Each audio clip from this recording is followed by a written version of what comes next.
All right, hey, what's up, guys? I want to do a quick down and dirty video on progressive overload because I get a lot of guys in my DMs asking me to review their training programs and let them know what I think about them.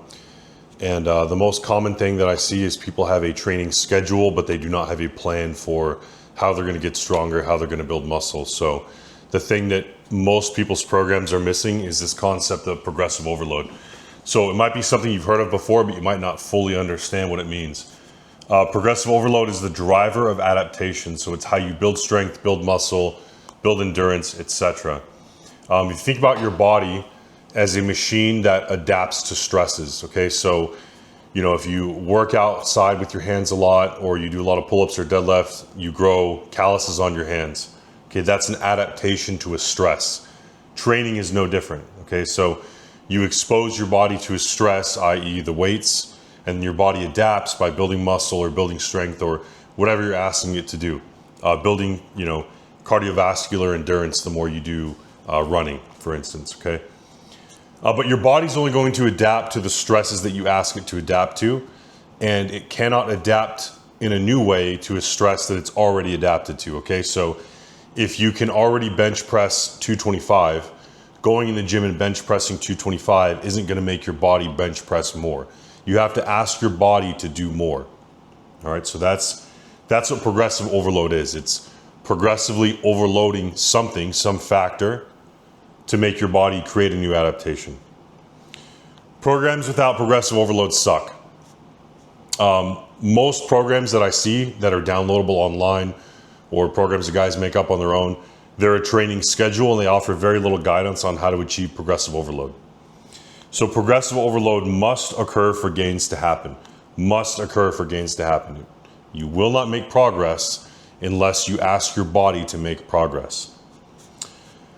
The mirror is not a reliable indicator of progress for a couple reasons. One, because the way that you look changes day by day based on your hydration level, glycogen retention, the lighting, all sorts of factors, right? It's also really slow. Okay, so you're gonna look different in the mirror very slowly. It's not like you're gonna notice overnight you look like the Hulk. So how do you know if you're getting better without progressive overload? Without objectively tracking your progress. So you must objectively track your progress. That means we have to track what we're doing in the gym so that we know if we are achieving progressive overload or not. The types of progressive overload, okay? So there's a number of different ways to achieve this. So we have load, which is adding weight to the bar. We have sets, so doing more sets of the same weight. We have reps, which kind of falls into the same thing as sets. You can just call it volume, but it's just doing more reps at a given weight, right? So if you did 11 this time, you did 10 last time, that's your progressive overload.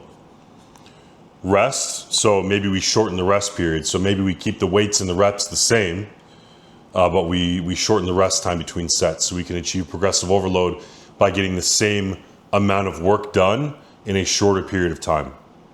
Or we can do time, which would be like your endurance events, right? Like your mile time is faster, or you're running your 400s faster, or something like that.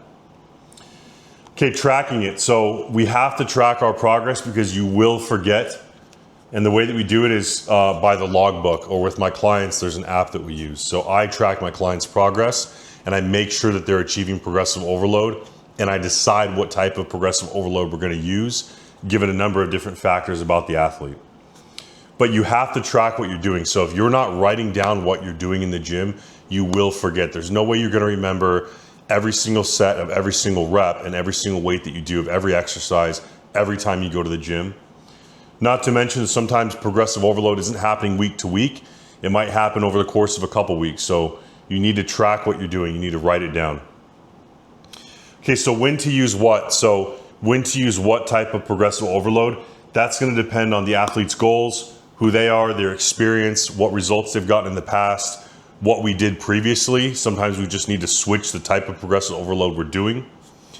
But I always recommend that newbies start with increasing reps first for a couple reasons. One, because they need practice at the movement, right? So I want somebody to get better at squatting before I add load. So we're not gonna do 3 sets of 5 on week 1 at 135 and then go straight to 145 and then 155 and then 165, because newer guys need practice at the lighter loads. So the more reps they can get in, the better they're going to be once they do add weight.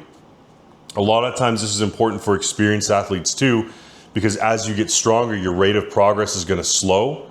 And so you might not be able to add more weight to the bar every time. It might be too much to ask for a more advanced athlete. So here's an example of how to do progressive overload. So here's just something that I would use for somebody who is a new client to me, but has some amount of experience in the gym. Okay, so let's say we're gonna use 135 for our work weights. Maybe that's bench press, right? So week 1, we're gonna go 3 sets of 8 at 135. Week 2, and this is just arbitrary, okay? Like everyone's gonna be different. It doesn't mean everyone should do 3 sets. It doesn't mean everyone should start with 8 reps. This is just an example, okay? So week 1, 3 by 8 at 135.